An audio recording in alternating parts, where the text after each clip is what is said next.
ఆ, హలో నమస్తే. నేను జర్నలిస్ట్ శ్రీనివాస్. ఈరోజు న్యూస్ అనాలిసిస్లో ముందుగా సాక్షి పేపర్లో వార్తలను చూద్దాం. సాక్షిలో బ్యానర్ ఐటంగా అట్టుడికిన మండలి వీసీల బలవంతపు రాజీనామాలపై నిలదీసిన వైఎస్ఆర్సీపీ 6.5 లక్షల రూపాయలు పెట్టుబడులు, 4 లక్షల ఉపాధి అవకాశాలపైన ప్రశ్నల వర్షం కురిపించారట. నిన్న శాసన మండలి అట్టుడికిందట. అంటే వైస్ ఛాన్సలర్ని దాదాపు అందరినీ వైఎస్ఆర్సీపీ హయాంలో నియమించబడ్డ vice chancellor, university vice chancellors అందరినీ బలవంతంగా రిజైన్ చేయించారు. కొత్త వాళ్ళని తెలుగుదేశం పార్టీకి సంబంధించి వాళ్ళ సామాజిక వర్గానికి సంబంధించి రకరకాల పద్ధతుల్లో నియమించుకోవడం కోసం నారా లోకేష్ గారు ఇలా మానవ వనరుల శాఖ మంత్రిగా ఉండు అని చెప్పి శాసనమండలి సభ్యులు వైఎస్ఆర్సీపీ నుంచి గట్టిగా నిలదీశారు. నిలదీస్తే ఆయన ఆధారాలుంటే చూపించమన్నాడు. వాళ్ళు ఆధారం చూపించారు. ఒక స్పెసిఫిక్గా కొంతమంది యూనివర్సిటీ వైస్ ఛాన్సలర్సు ఉన్నత విద్యా మండలి చైర్మన్ ఆదేశాల మేరకే మేము రాజీనామా చేసినాం అని చెప్పి రాశారు రెసిగ్నేషన్ లెటర్లో. ఇక దాని తర్వాత నోరెత్తలేదట. అంటే నారా లోకేష్ గారు ఉన్నత విద్యా మండలి చైర్మన్ పిలుచుకొని నువ్వేం చేస్తావు, ఎట్లా చేస్తావు కానీ వాళ్ళతో మీటింగ్ పెట్టి అందరిని వీసీలను పిలిచి as a higher education council చైర్మన్గా పెట్టి రిజైన్లు చేపించే పని చేపట్టు అన్నాడట. ఆ పని ఆయన చెప్పిండు, ఏం చేసిండు. ఇక అది స్పష్టంగా కొంతమంది వీసీలు మెన్షన్ చేశారు రిజిగ్నేషన్ లెటర్లో. ఎందుకు రిజిగ్నేషన్కి రీజన్ అయిందనే దానికాడ అది ఆ కాగితం బయటికి పట్టుకొచ్చారు. ఇక దాని తర్వాత సైలెంటు. ఇంకొకటి 6.5 లక్షల కోట్ల పెట్టుబడులు, 4 లక్షల ఉద్యోగ అవకాశాలు అని చెప్పి గవర్నర్ ప్రసంగంలో చెప్పించారు. ఆ పెట్టుబడులు ఎక్కడ, 4 లక్షల ఉద్యోగాలు ఎక్కడ? ఎందుకు గవర్నర్తో కూడా అబద్ధాలు చెప్పే పరిస్థితి వచ్చిందని నిలదీశారు. ఆ ప్రశ్నలకు సమాధానాలు ఇవ్వట. అన్నీ సమాధానం లేని ప్రశ్నల లెక్కనే ఉన్నాయి. ఇది దీనికి సంబంధించి ఒక వార్తనిచ్చారు. ఇగో వీసీలను బలవంతంగా రాజీనామా చేశారని దానికి ఆధారాలు అడిగితే ఇదిగో ఆధారం అని చెప్పి సభ మళ్ళీ ప్రారంభమైన తర్వాత ఎమ్మెల్సీ చంద్రశేఖర్ రెడ్డి మాట్లాడుతూ వీసీలందరికీ ఐఏఎస్ అధికారి సౌరభ్ గౌర్ ఫోన్ చేసి రాజీనామా చేయాలని ఒత్తిడి చేశారు. ఆ మరుసటి రోజు వారంతా రాజీనామా చేశారు. కావాలంటే కాల్ లిస్ట్ చెక్ చేసుకోవచ్చు. అంతేకాదు వీసీలు తమ రాజీనామా పత్రంలో ఉన్నత విద్యామండలి అధికారుల ఆదేశాల మేరకు రాజీనామా చేస్తున్నారని పేర్కొన్నారు. ఇంతకంటే ఆధారాలు ఇంకేం కావాలి? తక్షణమే విచారణ జరిపించాలని డిమాండ్ చేశారు. ఇదే విషయమై వైఎస్ఆర్సీపీ ఎమ్మెల్సీలు పట్టుబట్టారు. ఏ విచారణ కావాలి, జ్యుడిషియల్ విచారణ లేక డిపార్ట్మెంట్ విచారణ, క్లారిటీ ఇవ్వండి అని చైర్మన్ కోరగా మేము జ్యుడిషియల్ ఎంక్వైరీ కోరుతున్నాం. వాళ్ళు ఎంక్వైరీ చేసినా మాకు అభ్యంతరం లేదని మంత్రి చెప్తున్నట్టు 2019 నుంచే కాదు, కావాలంటే 2014 నుంచి ఎంక్వైరీ చేయండి, మాకు అభ్యంతరం లేదని, వాస్తవాలు ఏంటో ప్రజలకు తెలుస్తాయని బొత్స సత్యనారాయణ స్పష్టం చేశారు. ఇది వీసీలకు సంబంధించి అట్టుడు కింద నిన్న బలవంతంగా లోకేష్ గారు ఆదేశాల మేరకు ఉన్నత విద్యామండలి చైర్మన్ రాజీనామా చేయించండి అందరితో. ఇది లెటరు. ఏపీ ఉన్నత విద్యామండలి చైర్మన్ ఆదేశాల మేరకే రాజీనామా చేస్తున్నారని విక్రమసింహపురి యూనివర్సిటీ వీసీ రాసిన లేఖ. అంటే రిజిగ్నేషన్ లేఖ. నెల్లూరులో ఉంటుంది ఇది. విక్రమసింహపురి కావాలనుకుంటా, నెల్లూరు జిల్లాకు సంబంధించి ఆ యూనివర్సిటీ వీసీ రాజీనామా లెటర్ స్పష్టంగా రాసిండు. ఉన్నత హైయర్ ఎడ్యుకేషన్ కౌన్సిల్ చైర్మన్ ఆదేశాల మేరకే నేను రాజీనామా చేస్తానని. ఇంకోటి అందరికీ సౌరభ్ గౌర్ అనే ఐఏఎస్ ఆఫీసర్ అందరు వీసీలకు ఫోన్ చేసి రాజీనామా చేయాలనేది కాల్ లిస్ట్ తీయండి అని చెప్పారు. మరి ఇప్పుడు చేయాలి, ప్రభుత్వం ఏం చేద్దాం అనేది. ఇది ఒక వార్త ఇచ్చారు.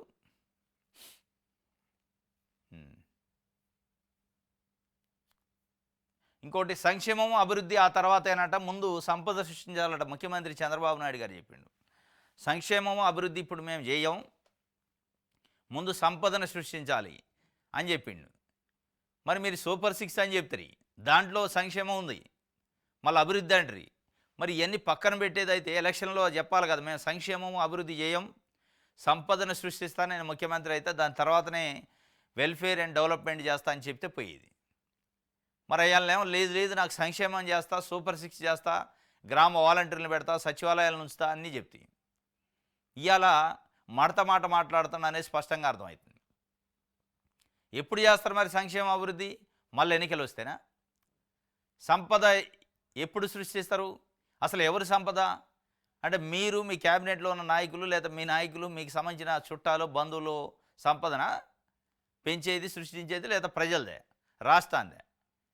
ఒకవేళ రాష్ట్రాంది ప్రజలది అయితే ఏ రకంగా సృష్టిస్తారు సంపదని? ఎక్కడి నుంచి? మొత్తం అసలు వెంటిలేటర్ పైన ఉంది రాష్ట్రం అని దావోస్ పోయి చెప్తారు, ఢిల్లీ పోయి చెప్తారు, అమరావతిలో ఉండి అదే చెప్తుంటారు. అన్నాక వెంటిలేటర్ల పైన నిజంగానే ఉన్నాక ఎక్కడి నుంచి సంపద సృష్టిస్తారో అది ఎప్పుడైద్ది, దాని తర్వాత సంక్షేమం అభివృద్ధి ఎప్పుడైద్ది? ఇది ఏ రకంగా మోసం చేయటం అంటారు దీన్ని? అంటే ఎన్నికల్లో ఓట్లు వేయటం కోసం సూపర్ 6 సూపర్ 7 హామీలు ఇచ్చి ఇవాళ కుర్చీ ఎక్కాక రాష్ట్రం వెంటిలేటర్ పైన ఉంది, నేను దాన్ని ఏది ఉద్ధరించడానికి చూస్తానా అంటండి. అప్పటిదాకా మీరు ఏం అడగొద్దంటండి. ఇది ప్రైవేటు భాగస్వామ్యంతో బనకచెర్ల 2047 నాటికి రాష్ట్రంలో తలసరి ఆదాయం 42,000 అమెరికన్ డాలర్ చేస్తాం. ఈ 2047 ఎందుకు, 2025 చెప్పరాదు? ఇక అప్పటిది ఎందుకు? ఇవాళది చెప్పు. ఇవాళ ఇస్తానన్న తల్లికి వందనం, రైతు భరోసా, మహిళలకు ఇస్తున్నారు 1500, మహిళల ఉచిత ప్రయాణం, ఇవన్నీ చెప్పు. పేదలకు ఇస్తానన్న ఇల్లు, వీటి గురించి చెప్పకుండా 2047లో నేను ఏంది 3,42,000 అమెరికన్ డాలర్లు అట. అమెరికన్ డాలర్లు కాదు, ఇండియన్ రూపీ చేయి చాలు అనేది ప్రజలు కోరుకుంటున్నారు.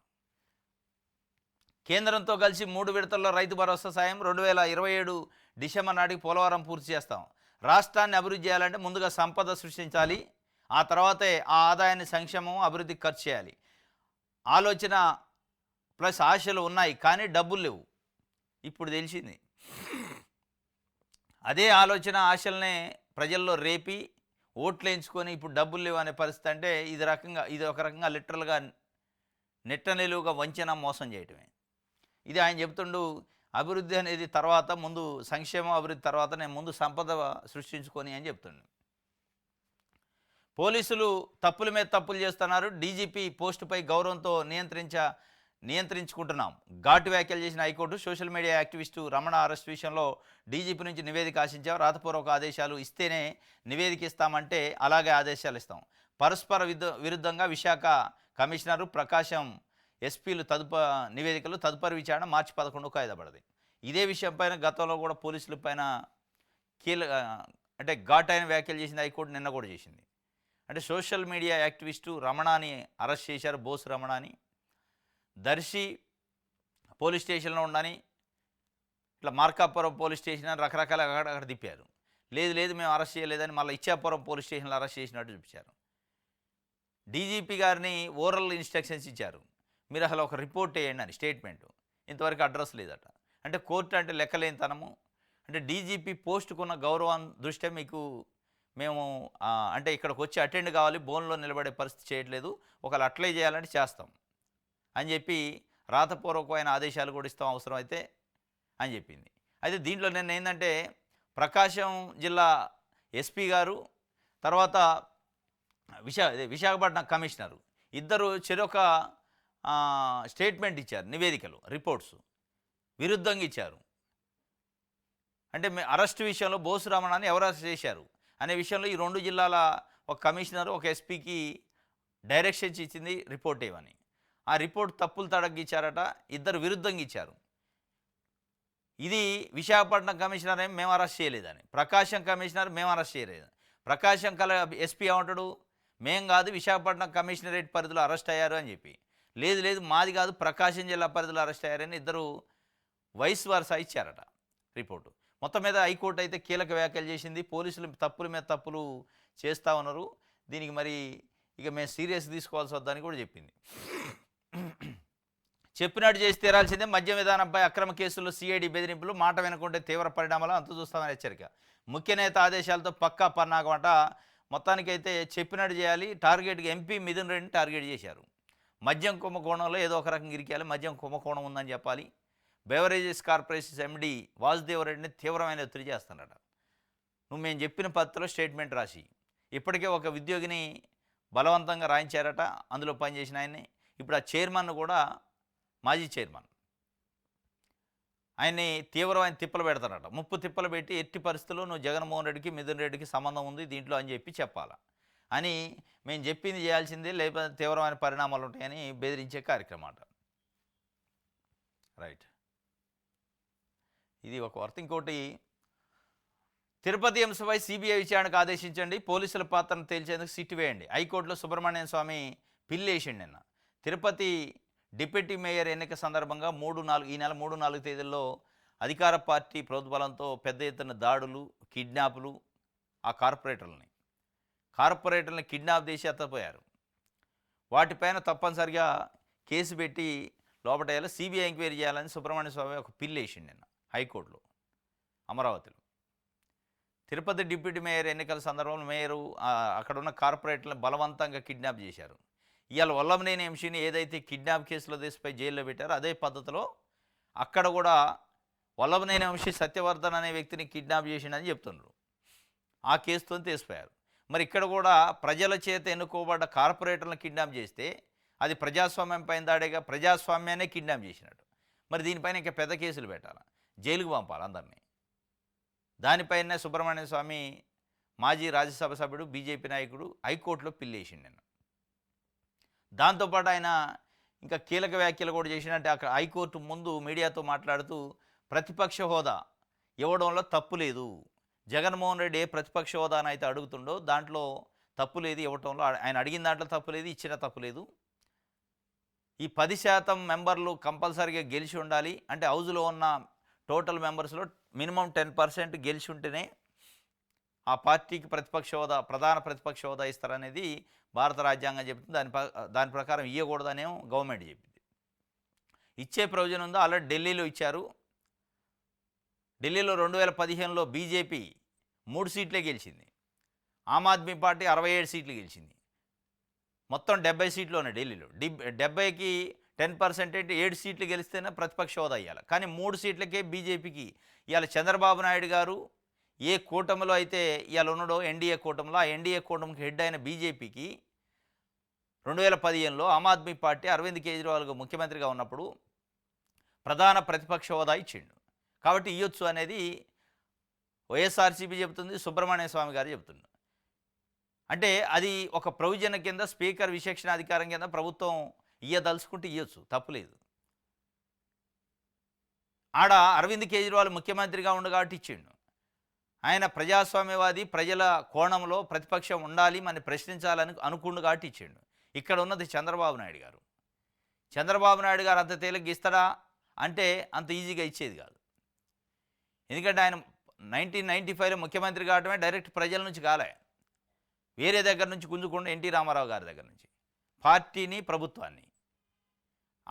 ఆ టైప్ ఆఫ్ మైండ్ సెట్ ఉన్నోళ్ళు అంత ఈజీగా ప్రతిపక్ష హోదా ఢిల్లీలో ఇచ్చినట్టు ఇస్తారు అని ఆశించడానికి లేదు. ఢిల్లీలో అరవింద్ కేజ్రీవాల్ ఐఆర్ఎస్ మాజీ ఆఫీసర్, ఆయన ఒక అవినీతి రహిత ప్రభుత్వాన్ని అందించాలనే ఒక ఉద్దేశంతో ఇచ్చిండు కాబట్టి ఆయన ఇచ్చిండు. చంద్రబాబు నాయుడు గారు ఇస్తారంటే అంత ఈజీ కాదు. అది సుబ్రహ్మణ్య స్వామి కూడా ప్రతిపక్ష హోదా ఇవ్వడంలో తప్పు లేదు. వ్యాజ్యాలు దాఖలు చేసేందుకు హైకోర్టుకు వచ్చిన సుబ్రహ్మణ్య స్వామిని హైకోర్టు ప్రాంగణంలో మీడియాతో మాట్లాడారు. శాసనసభలో వైఎస్ఆర్ కాంగ్రెస్ పార్టీకి ప్రతిపక్ష పార్టీ హోదా ఇవ్వాలని స్పష్టం చేశారు. ప్రతిపక్ష పార్టీకి వైఎస్ఆర్సీపీ ఒకటే ఉన్నదని ఆ పార్టీకి ప్రతిపక్ష హోదా ఇవ్వడంలో ఎలాంటి తప్పు లేదన్నారు. ప్రజాస్వామ్య స్ఫూర్తి కూడా అదేనన్నారు. పదే తెలుగుదేశం పార్టీ సరే టెక్నికల్గా ఇవ్వటానికి లేదు, అది ఒక భాగం. టెక్నికల్గా ఇవ్వటానికి లేని దాని గురించి జగన్మోహన్ రెడ్డి కూడా మొత్తం అసెంబ్లీనే బహిష్కరిస్తానని రాను, నాకు ప్రతిపక్ష హోదా ఇస్తే అనటం కూడా కరెక్ట్ కాదు. ప్రభుత్వం చేసేదైనా, జగన్మోహన్ రెడ్డి గారు చేసేదైనా ఈ పట్టింపులు పంతాలకు పోకుండా ప్రభుత్వం కూడా ఒక అడుగు ముందుకేసి ప్రతిపక్ష హోదా ఇస్తే ఏం అడుగుతారు ఆయన ప్రజల గురించే అడిగేది. మీరు అనేది అదేగా, ప్రజల సమస్యలా మీకు కావాల్సింది ప్రతిపక్ష హోదానా పదవులా అని. ప్రజల సమస్యలు ప్రశ్నించడానికే నాకు ప్రతిపక్ష హోదా ఇవ్వండి అంటాడు. ఇవ్వండి మరి, మీకు గుట్లా ఏమన్నా ప్రతిపక్ష హోదా ఉంటే ప్రజల పక్షాన మాట్లాడతాడు, ప్రజల సమస్యలే మీరు అంటున్నారు ఏజెండా, ప్రజల సమస్యలే ప్రశ్నిస్తాను అంటాడు కదా. ప్రజల సమస్యలు కాకుండా వేరే ప్రశ్నిస్తే ఎట్లా మీరు తీసుకోరు, వేరే ప్రశ్నించడానికి కూడా లేదు. ఇచ్చి చూడండి అనేది సుబ్రహ్మణ్య స్వామి చెబుతుండు. ఆ ప్రొవిజన్ ఢిల్లీలో ఉంది అనేది. రైట్, ఇది సాక్షికి సంబంధించి. దిశ పేపర్ చూద్దాం. మే నుంచి తల్లికి వందనం ఇస్తారట. అన్నదాత కింద కేంద్ర సాయంతో పాటు 3 విడతల్లో రైతులకు 20,000. వచ్చే విద్యా సంవత్సరంలోగా డిఎస్సి నిర్వహించి ఉపాధ్యాయ పోస్టుల భర్తీ. ఎన్ని సమస్యలున్నా ప్రతి హామీని నెరవేర్స్తాం. గవర్నర్ ప్రసంగానికి ధన్యవాదాలు తెలిపే తీర్మానంపై చర్చలో సీఎం చంద్రబాబు. సూపర్ 6 పథకాల అమలుపై శాసనసభలో షెడ్యూల్ విడుదల. మే నుంచి ఇస్తారట తల్లికి వందనం. ఒక సంవత్సరాన్ని ఎగ్గొట్టారు ఇప్పటికే. ఇక రైతు భరోసా విషయంలో అయితే చాలా స్పష్టంగా చెప్పింది చంద్రబాబు నాయుడు గారు మడత మాట. ఇప్పుడు ఆల్రెడీ పీఎం కిసాన్‌తో పాటు నేను 3 విడతల్లో ఇస్తానంటున్నాడు. ఒక విడత కాదు. పీఎం కిసాన్ ఎంత ఇస్తాడు మోడీ? ఇప్పుడు 6,000 ఇస్తాడు. దాన్ని నెక్స్ట్ ఇయర్ నుంచి 10,000 చేస్తాడట. ఇక ఆ 10కు తోడు ఇంకో 10 వేసేస్తారు. మరి ఈయన పెంచిందేది? జగన్మోహన్ రెడ్డి ఆల్రెడీ 13,000 ఇచ్చిండు పీఎం కిసాన్ కాకనే. మరి ఏం పెంచినట్టు? రైతు భరోసా అంటే పెంచట్లా, తగ్గిస్తాడు నీకు. మోడీ 4,000 పెంచిండు, అది కలిపిస్తాడు. అది కూడా 3 సార్లు అట. 3 విడతల్లో రైతు భరోసా పీఎం కిసాన్తో పాటిస్తాడట. ఇది ఒక మడత మాట అయితే ఇప్పుడు తల్లికి వందనం 1 సంవత్సరానికి పోయింది. మే నుంచి మరి ఇస్తామంటాడు. ఇస్తాడా లేదా అనేది అప్పుడు చూడాలి. పదవుల కోసం కాదు, నిధుల కోసమే. అందుకే కేంద్రానికి బేషరతు మద్దతు ఇచ్చాం. రాష్ట్ర ప్రయోజనాల కోసం ఎన్డీఏలో చేరిక. పోలవరం, అమరావతి నిధులు తీసుకొచ్చాం. స్టీల్ ప్లాంట్ను కాపాడాం. రైల్వే జోన్ తెచ్చాం. వైసీపీ సభ్యుల ప్రశ్నలకు మంత్రి లోకేష్ సమాధానం. పదవుల కోసం కాదట, నిధుల కోసమేనట ఎన్డీఏలో కలిసింది. ఏమి నిధులు వచ్చినాయి? మీకు పదవులు వచ్చినాయి, ఢిల్లీలో పలుకుబడి వచ్చింది తప్ప ఏం వచ్చింది రాష్ట్రానికి? 1,00,000 కోట్లు వచ్చినాయి ఏమన్నా? పోలవరానికి వచ్చినాయట, మళ్ళీ అమరావతికి వచ్చినాయట, విశాఖ స్టీల్ ప్లాంట్ కాపాడారట, అయిపోయిందట అని చెప్తున్నారు. ఎక్కడొచ్చినాయి? పోలవరానికి ముష్టి 5,000 రూపాయలు ఇచ్చారు క్యాబినెట్లో, అదే దాంట్లో బడ్జెట్లో. అమరావతికి 15,000 కోట్ల అప్పు ఇచ్చారు. ఇది వచ్చినట్ట. ఇక దాంట్లో ఎన్డీఏ భాగస్వామ్య పక్షం నిధుల కోసం ఏం పోయినా ఏమి నిధులు వచ్చినాయి? 8 నెలలు 9 నెలలు అయింది ప్రభుత్వం ఏర్పడి. ఏమన్నా పనికొచ్చే నిధులు నిజంగానే స్పెషల్గా మీరు ఆ భాగస్వామ్య పక్షం అయినందుకు, కేంద్రంలో ఎన్డీఏ కూటమిలో కలిసినందుకు వచ్చిన బెనిఫిట్ ఏంది? ఈ 5,000 కోట్లు 3,000 కోట్లు బయాజ్కి వస్తూనే ఉంటాయి ఏ గవర్నమెంట్ ఉన్నా. దాంట్లో పెద్ద కుదరిచ్చేది లేదు, భూమి బగిలేది లేదు, నువ్వు ఆడ పొడిచింది లేదు. ఇప్పుడు ఎప్పుడైతే ఎన్డీఏ కూటమిలో మేము నిధుల కోసమే కలిసినాం, పదవుల కోసం కాదంటున్నారో, ఆ పదవులు కాదు నిధులే అన్నప్పుడు 1,00,000 కోట్లు, 60,000 కోట్లు, 70,000 కోట్లు నితీష్ కుమార్కి బీహార్లో ఇచ్చినట్టు ఇస్తే అప్పుడు చంద్రబాబు నాయుడు గారు ముందు చూపుతోని ఎన్డీఏ కూటమిలో కలవటం వల్ల రాష్ట్రానికి మనకు బెనిఫిట్ అయిందని ప్రజలు అనుకోవచ్చు. ఆడ వచ్చింది లేదు, పీకింది లేదు కదా. 5,250 కోట్లు వచ్చినాయి పోలవరానికి. దాన్ని చూసి పండగ చేసుకోవాలి. ఇదే ఆయన చెబుతుండే మేము పదవుల కోసం కాదు నిధుల కోసమే పోయినాయి. ఎడిపోయినాయి ఆ నిధులు అంటే లేవు, అసలు వస్తే కదా. ఇంకోటి, అరచేతిలో వైకుంఠమే. కూటమి ప్రభుత్వం కరపత్రం చదివారు. రాష్ట్ర ప్రజలకు ఇచ్చిన హామీలకు భరోసా లేదు. గవర్నర్ ప్రసంగంపై షర్మిల పీసీసీ చీఫ్ మాట్లాడారు. అరచేతిలో వైకుంఠం చూపించారట కూటమి. బాగానే మాట్లాడారు. అప్పుడప్పుడు ఇట్లా మాట్లాడుతున్నారు. అరచేతిలో వైకుంఠం చూపిస్తుంటే మరి కాంగ్రెస్ పార్టీ ఏం చేస్తుంది? కనీసం దానిపైన కౌంటర్ లేదు కదా. ఇది శాసనసభ బడ్జెట్ సమావేశాలు. కూటమి ప్రభుత్వం గవర్నర్తో అబద్ధాలు చెప్పించిందని, కూటమి ప్రభుత్వ కరపత్రం చదివించిందని రాష్ట్ర కాంగ్రెస్ అధ్యక్షురాలు వైఎస్ షర్మిలారెడ్డి మంగళవారం ఒక ప్రకటనలో విమర్శించారు. శాసనసభ బడ్జెట్ సమావేశాల్లో గవర్నర్ ప్రసంగం పూర్తిగా సత్యదూరమని ఆమె ధ్వజమెత్తారు. ప్రజల అంచనాలకు భిన్నంగా 30 మోసాలు 60 అబద్ధాలు అనే సామెత తలపించిందని ఆమె అన్నారు. 30 మోసాలు 60 అబద్ధాలు గవర్నర్తో చెప్పించినట్టే ఉంది తప్ప, మీ కరపత్రాన్ని చదివించినట్టు ఉంది తప్ప, అక్కడ ప్రజలకు సంబంధించి, ప్రజల సమస్యలకు సంబంధించి, అభివృద్ధి సంక్షేమకు సంబంధించి, మీరు ఇచ్చిన హామీలకు సంబంధించి ఎక్కడ స్పష్టత లేదు. అరచేతిలో వైకుంఠాన్ని చూపించారు తప్ప అక్కడ వైకుంఠం లేదు, అరిచేయలేదు. ఇది ఆమె విమర్శించారు, పీసీసీ అధ్యక్షురాలు. రైట్, ఆంధ్రజ్యోతి చూద్దాం. ఎన్ని ఇబ్బందులు వచ్చినా విడిపోం, మా కోసం కాదు రాష్ట్రం కోసం కలిసే ఉంటాం. అసలు ఎవరు అన్నారు విడిపోతారని? ఆంధ్రజ్యోతి, ఈనాడు పదే పదే మేము విడిపోం అంటున్నారు. పవన్ కళ్యాణ్, మళ్ళీ పవన్ కళ్యాణ్ చంద్రబాబు చెప్పినట్టు రాయరు, ఓన్లీ పవన్ కళ్యాణే చెప్తున్నాడ. ఎన్ని ఇబ్బందులు వచ్చినా నన్ను కింద పడేసి కొట్టినా కానీ నేను పోను, చంద్రబాబు నాయుడు గారు వాటేసుకొని వదలను అన్నట్టు చెప్తున్నారు. అసలు విడిపోతారని ఎందుకు వస్తుంది ప్రస్తావన? ఆ చర్చే లేనప్పుడు మేము విడిపోము 15 సంవత్సరాలు ఉంటాం, ఎన్ని ఇబ్బందులు వచ్చినా విడిపోము అని చెప్పినట్టు ఎందుకు ఉలిక్కి పడుతున్నారు? అంటే ఏదో జరుగుతుంది లోపల. ఎందుకంటే బీజేపీ పార్టీ పవన్ కళ్యాణ్ని వెనకుండా నడిపిస్తుంది, కాషాయ వస్త్రాలు వేసి వదిలింది, నెక్స్ట్ టైం ముఖ్యమంత్రి అభ్యర్థి ఆయనే అనేది కూడా ప్రజల్లో మాట్లాడుతున్నారు. అనేక విషయాల్లో డిఫర్ అవుతుండే ముఖ్యమంత్రితోని తిరుపతి తొక్కీసలాట ఘటన కానీ ఇట్లాంటి అనేక అంశాలపైన డిఫర్ అయ్యి కామెంట్లు చేసిండు, సారీ చెప్పాలని కూడా చెప్పిండు. దాని తర్వాత ఈ మధ్యకాలంలో ఎన్నునొప్పి అని చెప్పి అసలు క్యాబినెట్ సమావేశానికి ఒకరోజు అటెండ్ అయ్యాలా, రివ్యూకి అటెండ్ అయ్యాలా. తెల్లారి ఎన్నునొప్పి లేదు, ఏం లేదు, కేరళ తమిళనాడు దైవ దర్శనాలకు పోయిండు. అసలు ఏం జరిగింది అనేది ఒక బయట చర్చ. దీన్ని మరి కౌంటర్ కోసం అని చెప్తుండా తెలియదు, కానీ ఎన్ని ఇబ్బందులు వచ్చినా మేము కలిసే ఉంటా. అవసరమైతే మా కార్యకర్తలను తొక్కి నారదీసిన, ఇప్పుడు తొక్కి నారదీస్తున్న జనసేన కార్యకర్తలను కొన్నిసార్ల తెలుగుదేశం పార్టీ కార్యకర్తలు నెగలనీయట్లేదు. కేసులు పెడుతుండ్రు, రకరకాల ఇబ్బందులు ఉంటూనే ఉన్నాయి. అయినా కానీ నేను ఉంటా చంద్రబాబు నాయుడు గారితోనే, ఆయనని వదిలిపెట్టే ప్రసక్తి లేదు. ఆయనకి నాకు ఆ బాండింగ్ ఉందంటే ఎవరేం చేయలేరు, ఎవడు విడిపోవాలనుకో. అయినా ప్రజలు ఏం కోరుకుంటున్నారు అనే సమస్య కాదు, మీ ఎజెండా మీకుంది. ఎవడో విడిపోతారనలా మీరే ఉలికి పడుతున్నారు. కాబట్టి లోపట ఏమన్నా అవుతుందా అనేది తెలియదు. మా కోసం కాదు, రాష్ట్రం కోసమే కలిసి ఉంటాం. రాష్ట్రం కోసం మీరిద్దరు ఎందుకు కలిసి ఉండాలి? మీకోసమే అనండి. మీకు పదవులు, ఒక ఆయన ముఖ్యమంత్రి, ఇంకొక ఆయన ఉప ముఖ్యమంత్రి.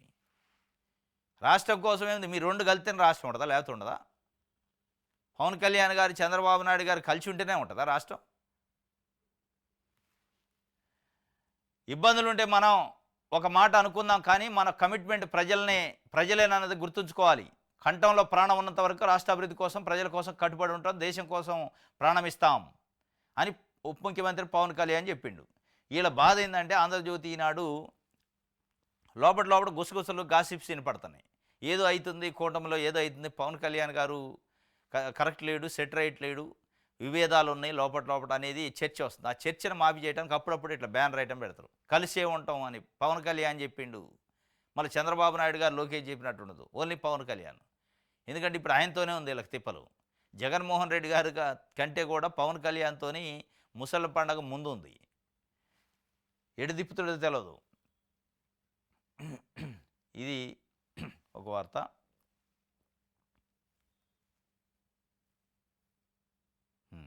మోదీ ప్రభుత్వం పాసిస్ట్ కాదు, నయా పాసిజం పోకళ్ళు మాత్రం ఉన్నాయి. ముసాయిదా రాజకీయ తీర్మానంలో సిపిఎం పార్టీ పెట్టిందట. దశాబ్దాల వైఖరి మార్చుకున్న మార్కిస్ట్ పార్టీ డాక్యుమెంట్ సవరించాలని సిపిఐ డిమాండ్. బీజేపీ ఎల్డీఎఫ్ రహస్య పొత్తు అని కాంగ్రెస్ చెబుతుంది. ఆలస్యంగానైనా సిపిఎం గ్రహించిందని బీజేపీ. నిన్న మోదీ ప్రభుత్వం పైన కేరళలో సిపిఎం పార్టీ ఒక తీర్మానం పెట్టింది. కేరళ ఎన్నికలు ఉన్నాయి ఇప్పుడు. మోదీ ప్రభుత్వం పాసిస్ట్ పార్టీ కాదు, పాసిస్టు ప్రభుత్వం కాదు, అది నయా పాసిస్ట్ మాత్రమే, నయా పాసిస్ట్ పోకళ్ళే ఉన్నాయి దాంట్లో అని చెప్తే, దానిపైన బీజేపీ ఎన్నాళ్ళకి ఆలస్యంగానైనా అసలు నిజాన్ని గ్రహించారని చెప్పి బీజేపీ అన్నది. సిపిఐ పార్టీ అయితే లేదు దాన్ని సవరించాలి, ఆ డాక్యుమెంట్ని, తప్పు, అది ఫాసిస్ట్ పార్టీ బీజేపీ అని చెప్తుంది. దశాబ్దాల వైఖరిని మార్చుకుందట మార్కిస్ట్ పార్టీ. ఒక డాక్యుమెంటరీని రిలీజ్ చేశారు. మొత్తానికి దానిపైన కాంగ్రెస్ పార్టీ కూడా తీవ్రమైన కామెంట్ చేసింది. ఎల్డీఎఫ్ను బీజేపీ రహస్యంగా పొత్తు పెట్టుకోబోతున్నాయి, అందుకే ఈ తీర్మానం వచ్చిందని. మరి ఎందుకు ఆ తీర్మానం ఇప్పుడు ఎందుకు వచ్చింది? నయా పాసిజం అనేది ఎందుకు వచ్చింది పాసిస్ట్ నుంచి అనేది తెలవాలి. ఇగోది ఎడిచ్చారు. కేంద్రంలోని మోదీ ప్రభుత్వాన్ని తీవ్ర నిరంకుశత్వ జాతీయవాద శక్తిగా పేర్కొంటూ తీవ్ర స్థాయిలో విరుచుకుపడే సిపిఎం తన వైఖరి మార్చుకుందా? దానిపై పాసిస్ట్ ముద్ర వేసేందుకు నిరాకరిస్తుందా? అవునని తాజా పరిణామం చెబుతుంది. రాజకీయ వర్గాలు అంటున్నాయి మోదీ సర్కార్కు నయా పాసిస్ట్ పోకళ్ళు ఉన్నాయని. పార్టీ ముసాయిదా తీర్మానాలు అంగీకరిస్తూనే పాసిస్ట్ ప్రభుత్వాన్ని మాత్రం అనకుండా సిపిఎం ఆగిపోయింది. దీనిపై సోదర కమ్యూనిస్ట్ పక్షం సిపిఐ ఆగ్రహం వ్యక్తం చేసింది. మార్కిస్ట్ పార్టీ ఏళ్ల తరబడి బీజేపీతో సాగిస్తున్న రహస్య మైత్రి బట్టబయలైందని కాంగ్రెస్ ధ్వజమెత్తింది. మొత్తానికి ఒకవైపు కాంగ్రెసు, ఒకవైపు సిపిఐ పార్టీ దాడి చేసినాయి ఒక రకంగా సిపిఎం పార్టీ పైన. దశాబ్దాల నుంచి చరిత్ర అంటే కొన్ని సంవత్సరాల నుంచి బీజేపీతో రహస్య ఒప్పందం పెట్టుకున్న సిపిఎం కథ ఏందో బట్టబయలైందని కాంగ్రెస్ చెప్తుంది. అసలు నయా పాసిస్ట్ ఎట్లా అంటారు, పాసిస్టు కాదు అని ఎట్లా అంటారు అని సిపిఐ పార్టీ చెప్తుంది. ఇక బీజేపీ అయితే మా గురించి ఎన్నాళ్ళకి మంచి మీకు గ్రహించినందుకు థ్యాంక్స్ అని బీజేపీ చెప్పింది. మోదీ ప్రభుత్వాన్ని అయితే నయా పాసిస్ట్ అంటుంది, పాసిస్ట్ కాదట. రైట్.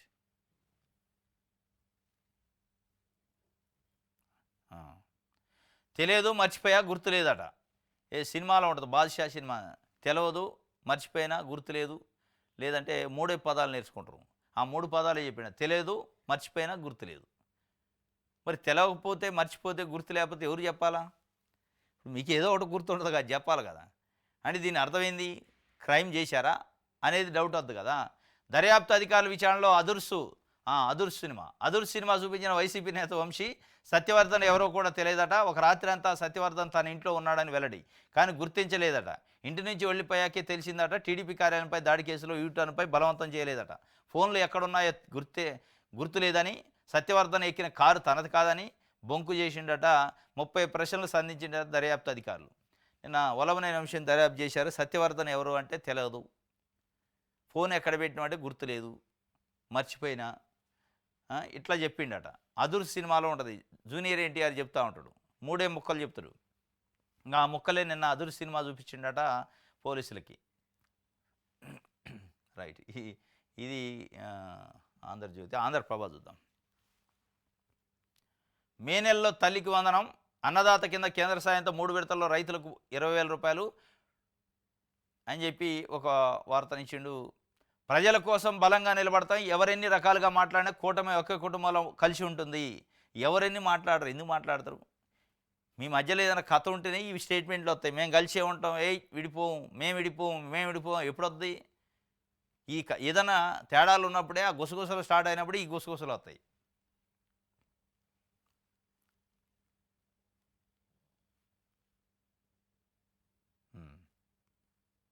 ప్రజా పోరాటాలకు అండగా ఉంటాం, చంద్రబాబు ప్రభుత్వంపై ప్రజలు తిరగబడే రోజు దగ్గరలోనే ఉంది. పులివెందుల్లో జగన్ ప్రజా దర్బార్ పెట్టిండట. ప్రజా పోరాటాలకు అండగా ఉంటాం, మేము ప్రజల పక్షాన పోరాటం చేస్తాం. పులివెందుల్లో జగన్ నిన్న ప్రజా దర్బార్ పెట్టిండు. చంద్రబాబు ప్రభుత్వం పైన ప్రజలు తిరగబడే రోజు తొందరలోనే ఉందని చెప్పి చెప్తుండు.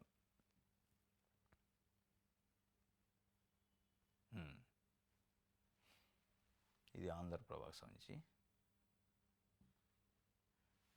ప్రజాశక్తి చూద్దాం. రాష్ట్రాన్ని గాడిలో పెడుతున్నాం, గవర్నర్ ప్రసంగంపై ధన్యవాద తీర్మానంలో చంద్రబాబు నాయుడు. అందరూ గర్వపడేలా రాజధాని, మే నెలలో తల్లికి వందనం. గాడిలో పెడుతుండట రాష్ట్రాన్ని. ఈ గాడిలో పెట్టిడే 5 ఏళ్ళు పెట్టేటుంది. మరి మీరు ఇచ్చిన సూపర్ 6 కథ ఏంటంటే ఏం లేదు. కూటమికి ఎదురుగాలి, పీడీఎఫ్కు లభిస్తున్న విశాల మద్దతు, 3 ఎమ్మెల్సీ స్థానాలకు రేపే పోలింగు, మితిమీరిన రాజకీయ జోక్యం, 2 పట్టభద్రులు, 1 ఉపాధ్యాయ శాసన మండలి నియోజకవర్గాలకు జరుగుతున్న ఎన్నికల్లో అధికార టీడీపీ కూటమికి ఎదురుగాలి ఇస్తుందట. పోలింగ్ దగ్గర పడుతున్న కొద్దీ కూటమి అభ్యర్థుల్లో ఓటమి గుబులు కనిపిస్తుంది. ఎలాగైనా గెలిచేందుకు ఎన్నికల కోడ్ ఉల్లంఘనలు, అధికార దుర్వినియోగం, ప్రలోభాలను ఆశ్రయించి చివరకు బెదిరింపులకు సైతం పాల్పడుతుందట. ఎమ్మెల్సీ ఎన్నికల్లో మితిమీరిన రాజకీయ జోక్యం ఎక్కువైందట. 2 పట్టభద్రులు, 1 టీచర్ ఎమ్మెల్సీ ఎన్నికలు జరుగుతున్నాయి. దాంట్లో తెలుగుదేశం పార్టీకి ఎదురుగా లేస్తుంది. ఎల్డీఎఫ్ పీడీఎఫ్కి సంబంధించి బాగా మద్దతు వస్తుందట. ఆ పీడీఎఫ్కే జగన్మోహన్ రెడ్డి వైఎస్ఆర్సీపీ మద్దతు కూడా ఇచ్చింది. మొత్తానికైతే తెలుగుదేశం పార్టీకి 3 ఎమ్మెల్సీల ఎన్నికలు ఒక సవాలైనవి. అవి ఓడిపోయింది అనుకో, నెగిటివ్ స్టార్ట్ అయింది అనేది ఒకటి వద్ది, ప్రెజర్ పెరిగిద్ది. అనేక కూటమి ఇచ్చిన హామీలకి అమలు చేయటంలో ప్రెజర్ పెరిగిద్ది. కాబట్టి ఎదురుగాలి అయితే ఇస్తుందట. ఆ ఎదురుగాలి ఎంత లెక్క పోద్ది, 3 ఎమ్మెల్సీలు గాలికి కొట్టపోయేదాకా పోద్దా అనేది చూడాలి. రైట్. ఈనాడు చూద్దాం.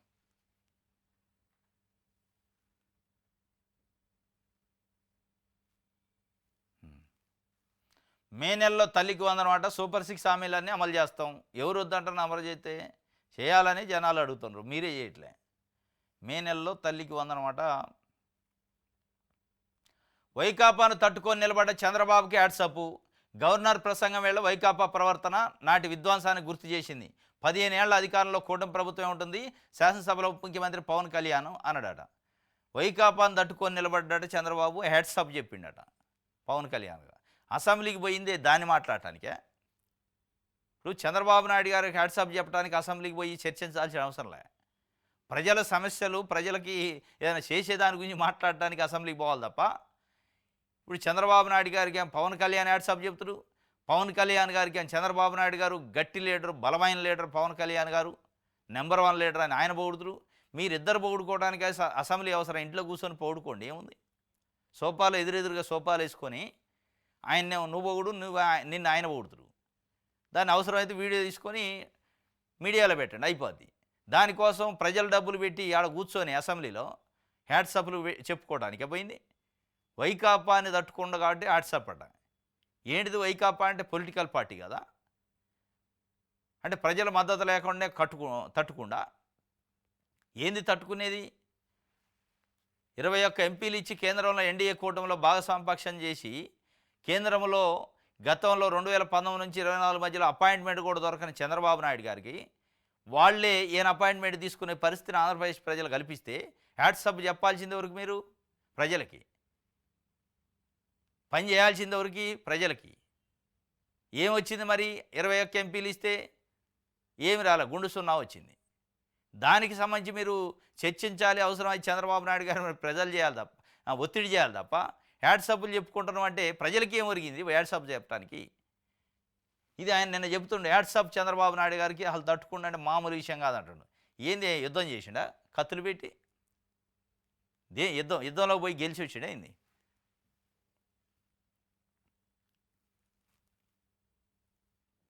రైట్. ఇది ఈనాడుకు సంబంధించి. రైట్. ఇది ఈరోజు న్యూస్ అనాలిసిస్. రేపు తాజా వార్తలతో తిరిగి కలుసుకుందాం. Thank you.